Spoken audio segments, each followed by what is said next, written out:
Assalamu алейкум, урматтуу мекендештер. Азыр биз Чүй областтык төрөт үйүндө турабыз.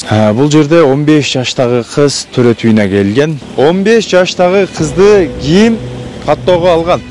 15 жаштагы кызды 9 ай бою кимдер көзөмөлдөгөн? Азыр мен кызым мына реанимацияда кызым. Мен азыр кызым өзүнө келгенде мен эмне деп жооп берем, балам гана десем эмне дейм? Чарчап калды уже, ана палстин ачылып, бумалали их вообще карабай коюшту. Баланы булар өстөрү өлтүрүп алышты. Мамамды киргизген мен деген, потому что несовершеннолетний. Киргизген мамамды. Действительно, эже жаман көрбөгүлө. Бей холодное отношение болду. Биз жактан жакка чуркап, бияктан бияка чуркап чалдырадык, айбечи. Эмне болуп атат? Эмнеге мындай болуп атат эжеке? Эмнеге бул жарандарыбыз өлүп атат деген суроолор бар да биздечи бир катар. Эми албетте бул ажал. Эч ким каршы чыга албайт бул нерсеге. Бирок анын себеби бар да. Мен 14 жашында күйөөгө тийип, мен 15 жашында көрөгөм. Ну такого не было. Силер карабай койдуңар эже. Кече жакшы мамиле кылып ошону карап койсоңорчу.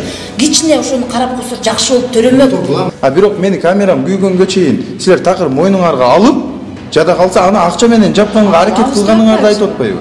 Мойнуңарга алдыңар. Эмнеге ошону акча менен жабуу аракетин кылып атасың? Акча жөндө мен айткан жокмун. Старшиналар айтты, 50 000 беребиз, өкөндөн 25 000, 50 000 беребиз деп старшиналар айтты. Если они вот так деньги предлагают, это значит не первый раз. И с другими, значит, так было.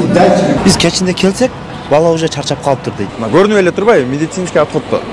Азыр бул экөө аралашып жүктөлүп атат. 15 жашар сестренкаңар күйгө тийгенби? Колунда барларга отдельный карап, акчасы барларды, акчасы жокторду эмне карабайбызлар. Реалдуулук бул реалдуулук ушул.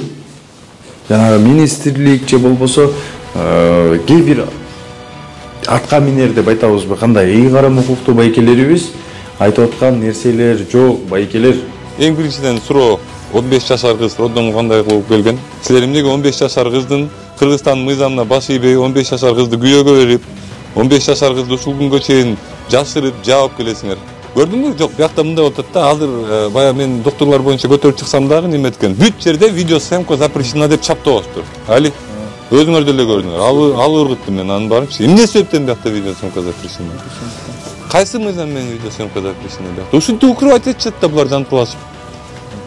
Видео тарттырпай, съемка тартпай. Анткени мындай нерсе биякта далай болот. Анткени эч ким жоопкерчилик албайт.